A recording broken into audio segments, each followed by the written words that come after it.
Bismillahirrahmanirrahim. Assalamualaikum warahmatullahi wabarakatuh. Alhamdulillahirrabbilalamin. Wabihi nasta'in wa ala umurid dunia waddin. Allahumma salli ala Sayyidina Muhammad wa ala ali Sayyidina Muhammad. Wa qala Allah ta'ala fi kitabil karim. A'udzu billahi minasyaitonir rajim. Bismillahirrahmanirrahim. Yarfa'illahu alladhina amanu minkum walladhina utul ilma darajat. Wa qala an-nabiy sallallahu alaihi wasallam kul aliman aw muta'alliman aw muhibban aw mustami'an. Bersyukur dengan mengucap alhamdulillahirabbil alamin, karena Allah lah yang dapat menganugerahkan kita sehingga kita dapat menjalankan aktivitas kita, yaitu kegiatan menuntut ilmu. Baik, salawat serta salam tidak lupa kita haturkan kepada junjungan keharibaan kita, suri tauladan kita, Nabi besar Muhammad sallallahu alaihi wasallam.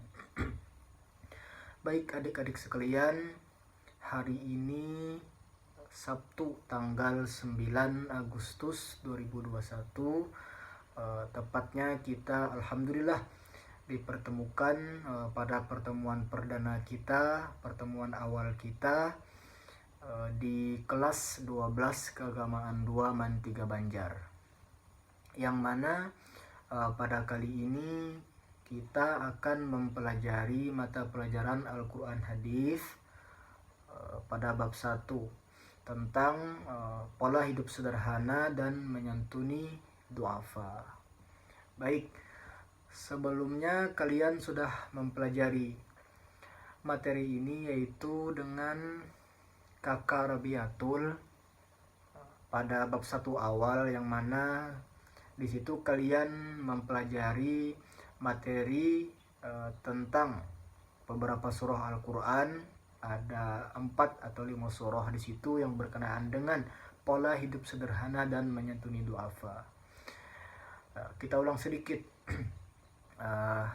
Jadi pola hidup sederhana dan menyantuni duafa, yaitu intinya, kesimpulan yang kita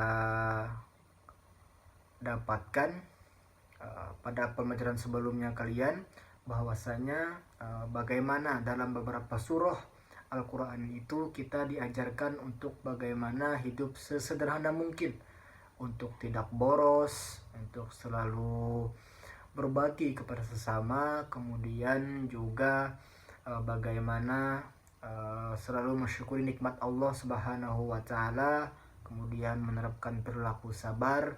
Jadi banyak sekali poin-poin penting yang kalian dapatkan pada pembelajaran sebelumnya berkaitan dengan beberapa surah yang terdapat pada pembelajaran sebelumnya, seperti di situ surah Al-Furqan, Al-Isra, ada juga Al-Baqarah, dan juga ada Al-Ma'un.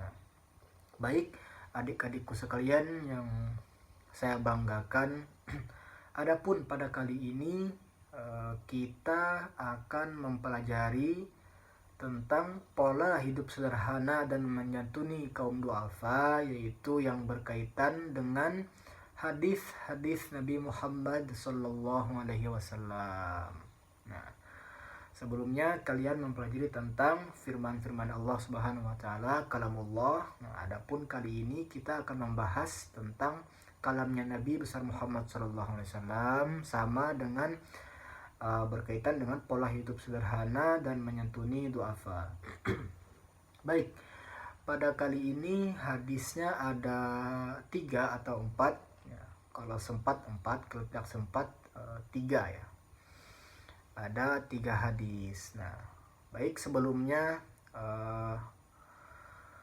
marilah kita membuka pelajaran pada kali ini dengan sama-sama mengucap basmalah. Bismillahirrahmanirrahim. Rabbi shrah li sadri wa yassir li amri wahlul 'uqdatam min lisani yafqahu qawli. Nah, baik.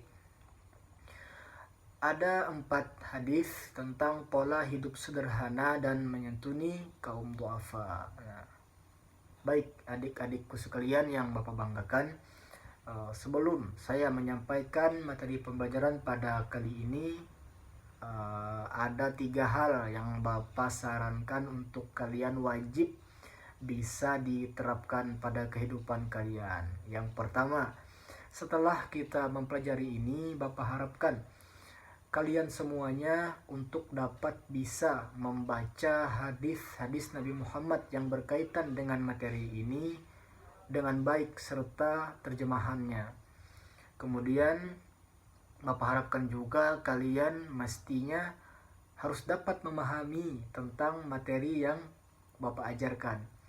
Kemudian yang ketiga, yang sangat penting sekali, yaitu setelah kalian dapat membaca hadis dengan baik, kemudian dapat memahami materi pembelajaran dengan baik, maka kalian dituntut untuk harus bisa mengamalkan apa-apa saja materi yang kalian dapatkan di pembelajaran kita pada kali ini.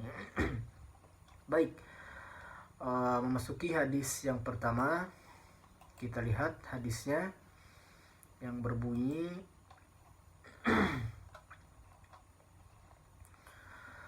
An Abdillah ibni Umar wa anna Rasulullah sallallahu alaihi wasallam marra bi Sa'din wa huwa yatawaddau faqala ma hadha as-saraf faqala fil wudu'i israfun qala na'am wa in kunta fi nahrin jarin. Itu bunyi hadis yang pertama, yang mana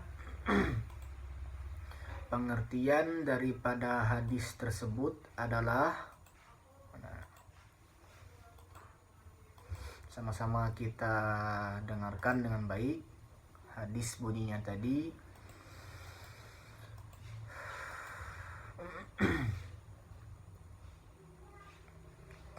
Dari Abdullah bin Amr berkata bahwa Rasulullah SAW melewati Sa'id yang sedang berwudu. Nah, Rasul bersabda, "Kenapa kamu berlebih-lebihan seperti itu wudunya?" Nah, lalu Sa'id pun menjawab ataupun berkata, "Ya Rasulullah, apakah dalam berwudu ada yang dianggap berlebih-lebihan?" Nah, kemudian Rasulullah SAW menjawab, "Ya," kata Rasulullah, "meskipun kamu berada di atas sungai yang mengalir." Nah, meskipun berada di air yang banyak, janganlah berbuat berlebih-lebihan. Jadi kandungan ataupun pengertian daripada hadis yang pertama ini yaitu menunjukkan bahwasanya janganlah berperilaku boros. Nah, janganlah berlebih-lebihan. Di dalam berwudu saja kita tidak dibolehkan boros menggunakan air, apalagi dalam hal-hal hukum yang lain sebagainya dalam kehidupan sehari-hari. Janganlah bersikap boros, janganlah bersikap berlebih-lebihan, karena berlebih-lebihan itu tidak baik. Nah, yang mana kosakatanya di sini perlu digarisbawahi yaitu isrok, berlebihan, dan juga ada ala naharin jarin, pada sungai yang mengalir. Kemudian hadis yang kedua di sini, hadisnya menjelaskan tentang bagaimana tangan di atas lebih baik daripada tangan di bawah. Nah, dengarkan hadisnya dengan baik yang bunyinya di sini.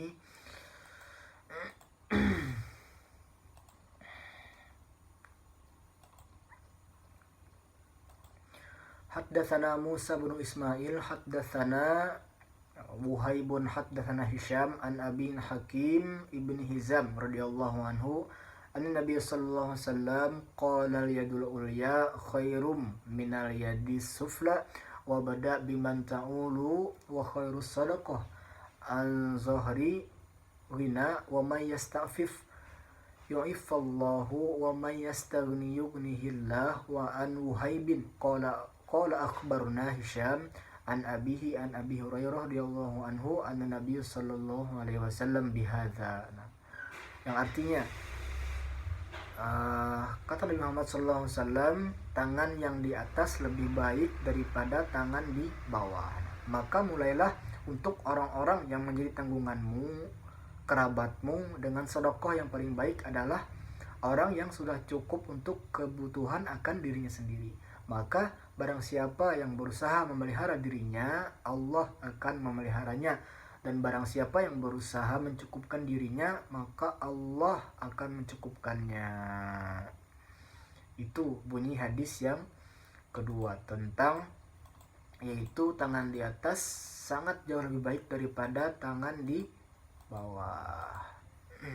Jadi hadis ini menjelaskan tentang bagaimana kita selaku umat Nabi Muhammad SAW harus senantiasa berbagi kepada sesama, jangan sekali pelit, karena orang yang pelit tidak disukai oleh Allah Subhanahu wa taala. Memang Allah menciptakan manusia, ada yang mempunyai kelebihan, ada yang mempunyai kekurangan. Nah, maka kita yang diberi kelebihan atau kecukupan seharusnya sadar, harus wajib untuk memberi kepada orang yang berkekurangan.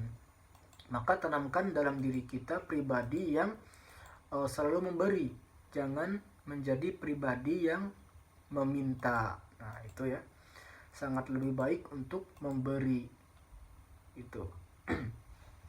Jadi hadis ini berisi perintah untuk menyantuni orang-orang yang tidak seberuntung kita. Nah, itu yang mana tangan di atas lebih baik daripada tangan di bawah. Itu ya bunyi hadis yang kedua. Kemudian memasuki hadis yang ketiga. Dengarkan dengan baik adik-adikku sekalian. Nanti ada tugas tentang pembacaan hadis di akhir pembelajaran. Baik, bunyi yang ketiga hadisnya berbunyi an Miqdadin ma'di karibaqala sami'tu Rasulullah sallallahu alaihi wasallam yaqulu ma mala adamiyun wa usyarron min batonin bihasbi bani adam luqyamatun yukimna sulbahu fa in kana la mahalata fa thuluthun li ta'ami wa thuluthun li syarabi wa thuluthun li nafsi. Yang artinya di sini dari Miqdad bin Ma'di Qorib berkata, aku mendengar Rasulullah SAW bersabda, tidak ada yang lebih jahat daripada orang yang memadati lambung perutnya dengan makanan untuk menguatkan badannya. Jika perlu, ia makan seharusnya, hendaknya perut diisi dengan sepertiga dengan makanan, sepertiganya dengan minuman, dan sepertiganya lagi untuk udara, nafas. Nah, jadi kandungan daripada hadis ini bahwasanya Nabi Muhammad SAW memerintahkan kita untuk menyeimbangkan perut kita untuk tidak selalu kenyang. Jadi makanya dikatakan para ulama, janganlah banyak tertawa, jangan banyak berbicara, dan juga jangan banyak makan. Karena dikatakan orang yang banyak makan kemudian kenyang, maka jadilah dia orang yang malas dalam segala hal, malas beribadah, malas menuntut ilmu, malas mengerjakan aktivitas. Maka setiap orang yang diisi perutnya dengan kenyang, maka selalu mengantuk, akan mengerjakan hal-hal yang sia-sia, seperti halnya tidur sampai tidak ingat waktu. Nah, jadi kita tidak diperbolehkan untuk seperti itu. Kita harus menjadi orang yang diseimbangkan antara makanan yang maka ada hadis populer yang katanya hadis palsu, tapi ini hadisnya bisa digunakan, yaitu bagaimana kata hadis tersebut, berhentilah sebelum kenyang dan makanlah sebelum lapar. Itu bisa digunakan. Sangat baik itu pengertiannya. Jadi kandungan hadis ini adalah menjelaskan bahwa berlebihan dalam konsumsi makanan sangat berbahaya bagi tubuh. Nah, Islam menganjurkan kesederhanaan yang tercermin pada keseimbangan pola makan dan gaya hidup sehat. Banyak ustadz-ustadz yang menjelaskan tentang hal-hal kesehatan, apa saja makanan yang harus dimakan pada waktu ini, pada jam ini. Itu ya. Kemudian hadis yang keempat berbunyi an Amri bani Syu'aibin an abihi an jaddihi anna Rasulullah sallallahu alaihi wasallam qala kulu washrabu wa tasaddaqu walbasu fi ghairi makhilatin wala saraf.